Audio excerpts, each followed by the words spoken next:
an initial $100,000 investment, continually reinvested with no other commitment. Yep.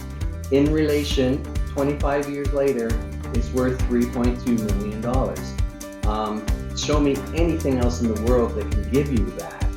Welcome to the Threefold Real Estate Investing Podcast.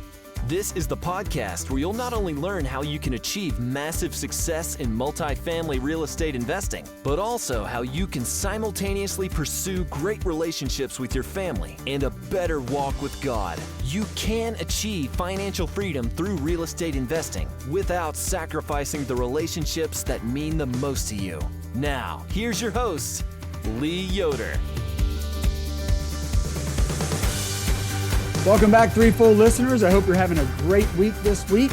We've got another great guest for you today. Trevor Thompson is joining us from down in Austin, Texas. He's probably a little warmer than we are here in Ohio today. But anyway, Trevor is a limited partner on 20 deals. 6 of them have gone full cycle. He's also a general partner on a couple syndications. But over the past few years, he's become very passionate about learning about real estate investing. He's an avid learner. He continuously is connecting with like-minded people. His why, his big driver is to have 1,000 people attain financial independence through real estate investing. He's now an active sponsor. He wants to be a general partner, an asset manager, boots on the ground in Texas, and improve his capital raising ability. So kind of started more passive, moving to more active. We'll get into all that. But first of all, Trevor, thanks so much for joining us today. Welcome to the show. I'm super excited to be here. Thanks for having me. I want to jump into this passive investing and kind of how you've done that. How have you learned? How have you networked and done enough to feel comfortable with jumping into these syndications? Because I think a lot of my listeners and a lot of people out there that you're trying to educate and doing a good job of, Trevor, it's pretty scary. It feels like, well, yeah, stock market, you can lose money, but it's not scary because everybody does it. But getting into maybe investing in an apartment building or a self-storage facility, it seems scary. So we're going to get into all that. But real quick, tell us where you started, Trevor. Just kind of the quick version. What were you doing before you got into real estate investing? Why did you get into it, and a little bit about how you've progressed through that? Yeah, so I'm originally from Niagara Falls, Canada, which is why you see beautiful falls behind me. And yeah, love it. Niagara Investments. And I've been in the attractions and entertainment business my whole life. So starting at Ripley's, believe it or not, at age 13, did 5 years, then 18 years with Guinness World Records, moved to the US and oddly enough opened a year-round haunted house. And then switched over to iFly indoor skydiving. I did 20 years with them. And quite interestingly, our very first team meeting, they gave everybody a copy of Rich Dad, Poor Dad. And I'd never read it yet. And it was quite interesting and it opened my eyes. But I did what so many people did. I was afraid of toilets, tenants, and trash, didn't understand it, too busy just doing my job, So don't want to do that, no time, no money. Let me just focus on my career. So I did 20 years with iFly indoor skydiving. We did get bought out by a private equity company, so I had a little bit of a windfall. So I no longer had the no cash excuse to make. And I also paid significant income tax because, of course, it's all ordinary income at the highest tax rate. And so I thought, okay, stupid me. I've got to get serious about this real estate investing. And you're right, it was terrifying. And I started going to the weekend seminars like, give us 50,000 and we'll tell you how to buy an office building with no money down. And I went, it doesn't quite sound right. And different things. And then I did join a local group.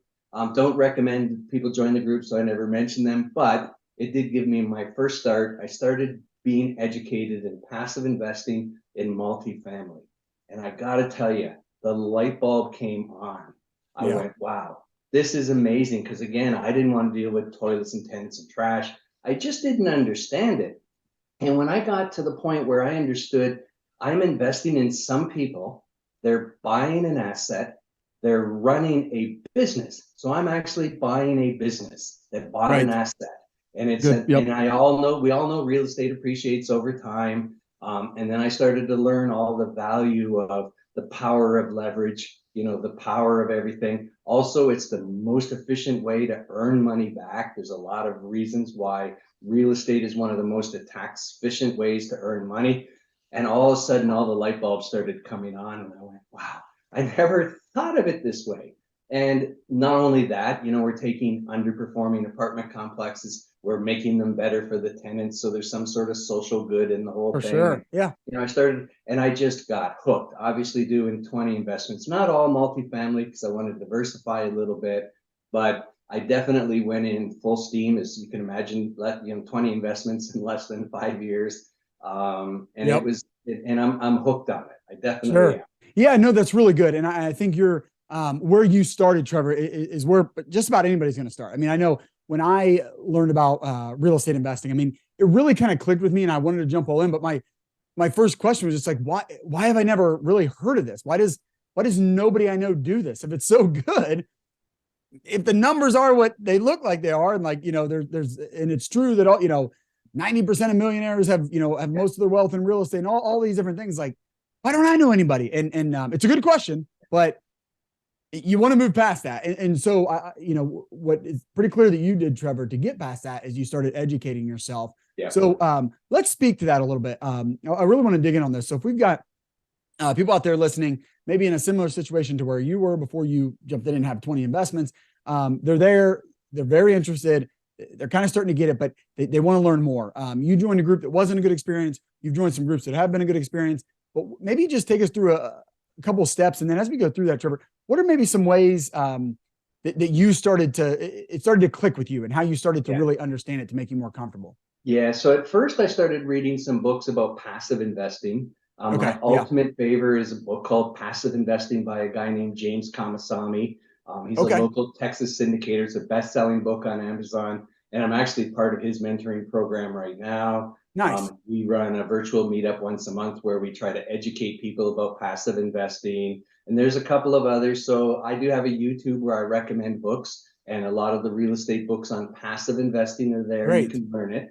And I would say the analogy that touched me the most, passively investing in real estate is like buying a ticket to go on an airplane.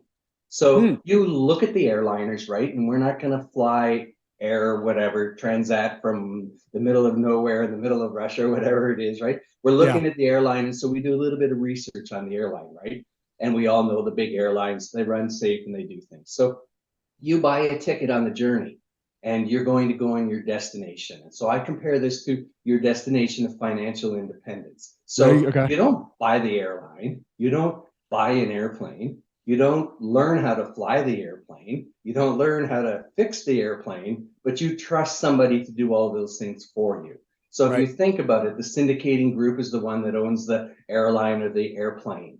The pilot is your asset manager. He's the one who's responsible for your investment, just like keeping you safe. They give you updates. Okay, we're getting ready to leave now. We need to do the following things. Oh, wait a minute, there's been a little turbulence. We're going to buckle our seatbelts. Right. Let me tell you, we're going to change altitude a little bit, switch our plan around. And they go through all the things. The ground mechanics, that's your property management company. They're the one that keeps the things running, keeps the wheels on, if you want to say, for an airline analogy. The stewards and stewardesses, they're your investor relations. They're the people that brought you into the deal and make sure that you get up to date. And then when you're on the airplane, as a passive investor, you have no responsibilities, right? You may look out the window and make sure your luggage got on, or, hopefully the tires feel okay. They de-ice. You see it, but you don't have any responsibility for it. So you can continue to work. You can take a nap. You can go on vacation. You can do whatever you want. Yeah. And the thing keeps rolling along, and then you arrive at your destination, and which the analogy for apartment investing, they sell the asset. You get your portion of the expense, of the income that they generated, and your journey is done. And I thought of that, and I thought, wow, that's a really interesting, like I want to go on the journey, but I don't want to do all of the work. Now, at some point, like we talked, I switched to doing some of the work, right? I started to study, and so I learned a little bit. But, I've got a team that I'm working with, and we're filling all the different positions. And it's a big step up because just like on an airline, they're responsible for your lives. I'm responsible as a sponsor of a deal for your financial security. Yeah, right. And you want to make sure when you're looking at at investments, you get to know your sponsors really, really well. So that's the number one thing, right? Find somebody, they call it know, like, and trust, but I want to take it a little step further, that they actually spend some time and energy educating you. Good. My most successful investment to date is with someone I've gotten most of my asset management education from. I went to Oh, their it's interesting. webinars. I went to their training. I actually even paid for a course. They have a book out there that I bought and read, and but I got to know them. And the thing that oddly enough, some people don't do, they talked about a deal that had some turbulence, some trouble.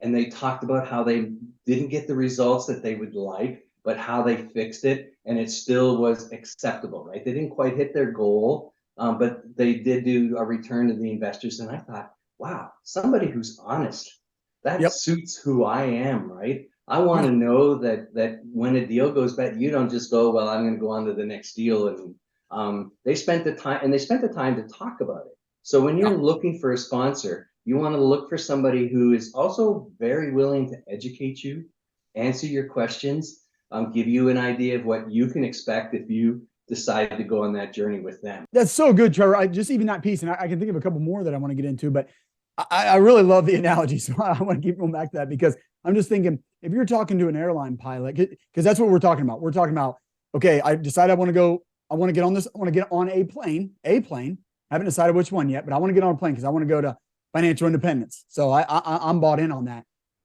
I want to look at the pilot. And if you're talking to a pilot who says, never been through some hard time, what would you want to get on a plane for a guy that's never experienced turbulence? Yeah. Right? How's he going to do when he experiences it for the first time? So I think that's so good. And I love the analogy for that piece because if you talk to a guy, I was, went through turbulence and I just hit the eject button and that one went down, but man, all my other flights have been good. Well, that's not good. Right. Yeah. But a guy that can say, a guy or a girl, he can say, I've been through turbulence and it was a bumpy ride and some of my passengers bumped their heads and it wasn't exactly like we thought it was going to be. But you know what? We hung in there. We got through it. We landed the plane. Maybe we didn't get as far along in the, toward financial independence as we thought, but we got through it. I mean, that's a person. Okay, great. Because if it's smooth skies, easy, you're going to do well. But even if we get into turbulence, you're going to push through like you have in the past. So I love that piece. I think that's so important. I think the sponsor, the person really driving or flying the plane is really important. Another thing that I started thinking about, Trevor, is like, hey, I can pick different airlines. And I can fly with Southwest, Delta, whatever. I can fly with out of here. We've got Allegiant or Frontier that's like super cheap. It's also very small. You don't get to take as much on. They charge you back. So there's these different options that make me think like that's maybe like your different asset classes, or if we just want to stick to multifamily, it's different markets. So as you're educating yourself, Trevor, how have you kind of made some of those decisions? Because I like how you unpack, picking a sponsor. So I have another analogy because I'm thick-headed, so I have to make these stories up so I can. I am too. That's why I like it so much. The jockey is your sponsor. Yep. The horse is the asset class. Okay. Yep. So for example, I'm invested mostly in multifamily, but I do have a retail, a medical center, a storage, and a single family home fund. So I'm a little diversified. Yeah. So, but you want to make sure the asset class, and even within that, we can unpack it more, right? So it depends what you as a passive investor want to get. So for example, the biggest returns are the riskiest deals, right? Because more risk, more reward, right? Yep. And then so that's normally deeper value add, a little bit, distressed properties, a lot of deferred maintenance. So again, when you look at what you're going to do, and then there's kind of the middle of the road. And then, so I'm invested in deep value add all the way up to new build A+ class. So I've diversified through the classes where I want to go. And some of that was for my learning. So I wanted to be able to invest in those asset classes so I could learn and get the reports from the syndicators and understand it a little bit better. And in fact, I've even gone just for land. So where they're just doing the land acquisition and getting all the entitlements. So I'm all the way from land and entitlements to brand new build, going to start leasing up next quarter in Katy, Texas, 300 A+ units. I actually just went for a tour of it last week. Beautiful property. It's going to be gorgeous. So, and then it's the track. So the track is where, and again, there's lots of wheres, right? So personally, I invest in pro-business, landlord-friendly states. That's me personally. Okay. So that's the Arizonas, the Texas, the Carolinas, the Florida. Doesn't mean that you can't invest somewhere else. In there. Yeah, and so I've not invested up in the Northeast, but but I know they're there, and I know Yeah. they have things, right? Normally if somebody sends me an investment from California, I just hit that delete button. But don't get me wrong, people are making money in California. I got some partners on another deal, and they're killing it in California, killing it. Yep. Because they know what they're doing, right? They Right. live there, they know what they're Yep. doing. So that's another thing, making sure they know what they're doing. For sure. And then when you get down to even the asset class, where within the city is it? Where within the state, with the city, because the neighborhood changes dramatically from one side of a highway to another side of a highway, from a county to another county. Yeah. One school district to the next. There's right? a lot of That's different things that are going to affect your investment. Yep. So you want to make sure that you have at least a comfortable understanding that what the plan is matches where the property is. Okay. Okay. So when Yes. I say that, so for example, we're buying a D-class property in the ghetto and we're going to do $500 rent bumps. Seriously consider that's very low. That's just probably not going to work, right? Yep. You want to People get in that area idea. can't afford that. And so those are the kind of things that passive investors at some point need to get some education on. How do I judge the plan to see if it's somewhat realistic? But at the end of the day, your first few investments, you're really just boiling it down that you found somebody that you trust. You've looked at their past deals, you've talked to their past investors, and you feel comfortable that track record's going to continue. Yeah. And what you just kind of said there right at the end, Trevor, that's where I want to ask about next. You said you've talked to others, that invest with them. I think that can be such a key piece of it, because if you've never, back to the plane analogy, if you've never flown with this airline, if you've never flown with this pilot, there's no way you can know for yourself how that's going to go. But if you start talking to other people who have, they do know how it goes. They do know how that person, hey, I did fly with them. We did go through turbulence. They handled it very well. They were very honest with us. We got through it. Those people. So that's so valuable. And it sounds like that's a big piece of what you've been able to do with the networking that you've done. And I got to tell everybody, I'm super shocked how transparent most of the real estate investor community is. I was new and people took my questions, took my calls, took time to get to know me. And so for me, I'm trying to do the same, right? I try to, I'll talk with anybody who's interested in passive investing in real estate, the way I look at it is I've got one hand still reaching forward because there's people bigger than me pulling me along. I've got one hand reached behind me. Yeah, I love that. Because, and when you said at the beginning, 1,000 people, and I had somebody challenge me on that. And I'm like, no, they don't have to all invest with me. They can invest with you or somebody else. What I want to do is educate them so that they see the power, right? Warren Buffett says, if you don't find a way to make money while you sleep, you will work until you die. And you want to go to bed and you want your money working for you. And again, real estate is one of the most efficient ways for that to happen. Yeah. Love it. Trevor, as you're talking, so this is all really good stuff. And I think great stuff that for people to think about if they're thinking they're ready to get into passive investing, but it seems scary. But hearing you talk, like you love this stuff and you've kind of jumped into it head first. You've spent a lot of time on it. For somebody listening that's saying, hey, I'm still working full time. I don't have that kind of time. I'm also, probably not as passionate about it as you are, Trevor. Like you love this stuff. I don't, but I do want to invest in it. Like I do believe in it. I want to get into it. For the person that just doesn't have much time, maybe how do they think about it? Hey, I don't want to go to the conferences. I don't want to, maybe do all this stuff, but what are maybe just a few easy steps? At some point, you have to find who you're going to give your money to. So you're going to have to do a little bit of work, right? So there's a lot of podcasts. There's a lot of webinars. There's a lot of, everybody has a YouTube channel. And, that's how I started finding people. I actually just started looking through YouTube and then went here and went there and popped around. And when I found somebody I was interested, I would listen to a few. So at some point, they're going to put some energy to connect with a person, right? Whether it's somebody, pick the jockey. And they're going to have to get somebody to get them started, right? Yep. And you just want to make sure that you pick the right person that's going to provide that education to you. And is willing to help you get over your fears, right? And then reading the books, right, that I recommended, right? Passive investing. It just kind of tells you what to look for in a deal. And I bought it on Audible. And I did it while I was working, and so I listened to it at the gym and driving to work, right? There you go. My car into my university.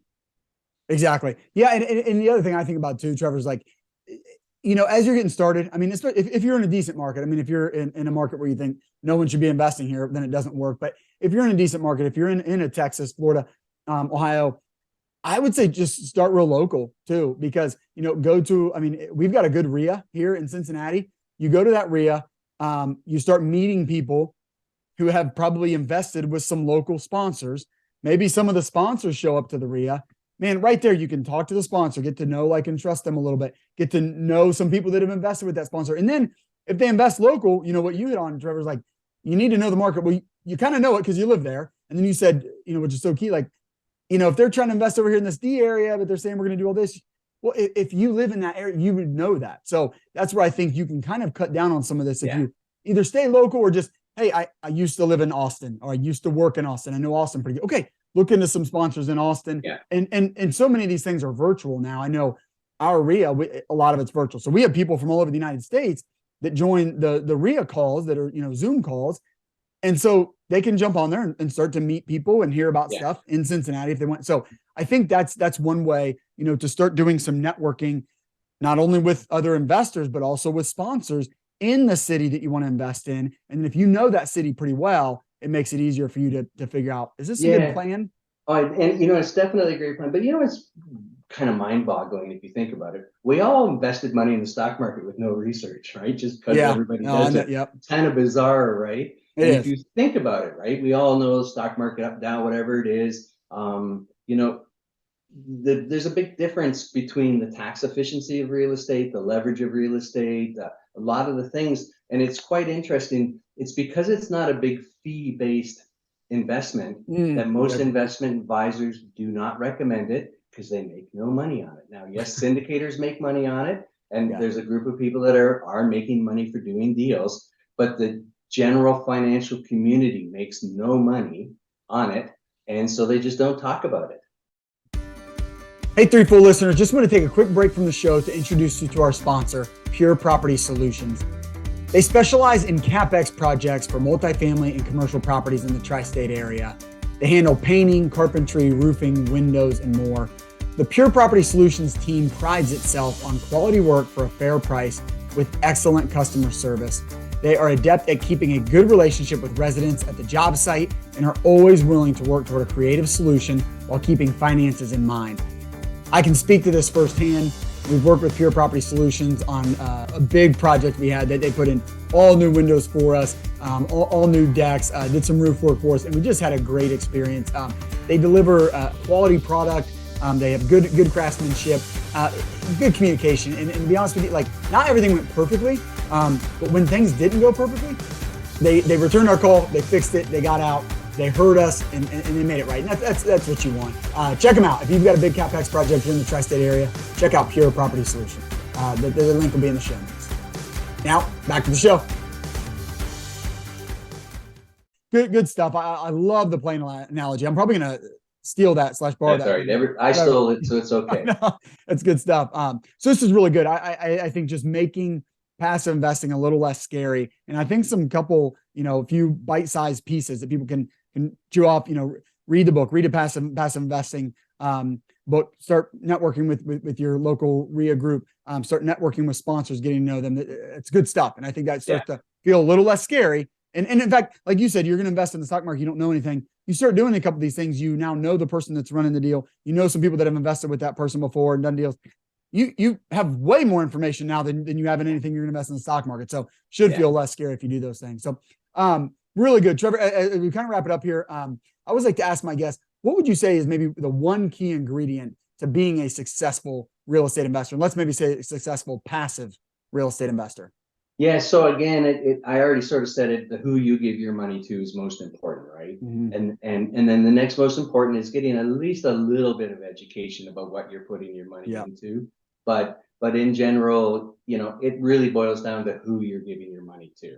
That is key, absolutely key. And then Trevor, I think, for me, and I assume for you and so many of my listeners, a big part of why they want that financial independence, why they want to get on the plane of investing in a syndication passively, they want to get that financial independence because their family is important to them, because, things outside their family, for me, faith and things like that. they want to buy their time. And so what do you think is the key ingredient to, while you're pursuing success with real estate investing passively, also maintaining your priorities and making sure you're having success with your family, with your faith, things like that? Well, you got to remember, everything is a lot easier if you have a little bit of money, right? And so if you think about real estate and the fact that they're investing in the power of it. So I always like to do this little story. Normally in real estate investing, you double your money every 5 years. Okay. Yep. So let me tell you a story, right? I started as an older man, so I'm not going to be able to hit this whole story. So you put $100,000 in, 5 years, it's 200. 5 years, it's 800. 5 years, it's 1.6 million. 5 years is $3.2 million. So think about that. An initial $100,000 investment, continually reinvested with no other commitment. Yep. In relation, 25 years later, it's worth $3.2 million. Show me anything else in the world that can give you that. There isn't.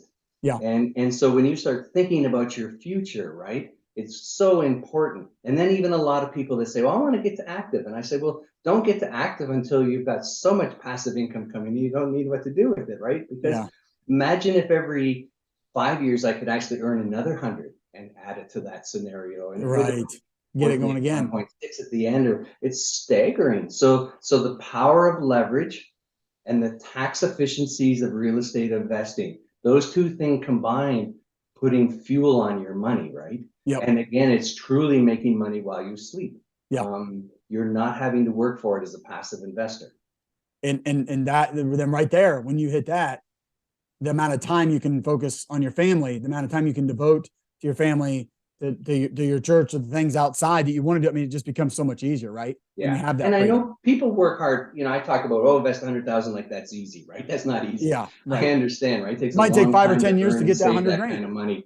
And so find things you can start at $10, $25, $50,000 and then just keep building up to it. They say that, don't wait to buy real estate and wait. Yep. And it's so true, right? So true. Well, this is great, Trevor. Hey, love the stuff you put out. I know I see you on social media. I know you're active on Facebook and LinkedIn, so we'll put that in. I know you've got the website at Niagara investments.com. So we'll put that on. You mentioned the YouTube channel. We'll put all that in the show notes. Awesome. Make sure to send everybody over there. Before I let you go, Trevor, I always like to ask my guests before here at the end, how might my listeners and I be praying for you in the coming weeks? I'm going to start doing some deals with another group of people so that I made the right choice. I guess. Oh, there you go. Yeah. So really good. I'd be happy to pray for that with you. We all need wisdom. Make sure we're, doing our due diligence, getting the right thing. And then sometimes, just need prayers to allow it to go well. So be happy to pray for that for you. Getting into investing passively in something like an apartment building is very scary. You've given us some tools, some steps to take to make that not so scary. So I really appreciate that, man. Thanks for coming on today and helping us out. My pleasure. I really enjoyed it. Thanks for talking to me. Yep. Take care, Trevor. Take care. Thank you for joining us for another great episode. I hope you'll take action on what you've learned today. If you enjoyed today's show, please consider leaving Lee a 5-star rating and review. And check him out on threefoldrei.com. Until next time, 1 Timothy 6:17.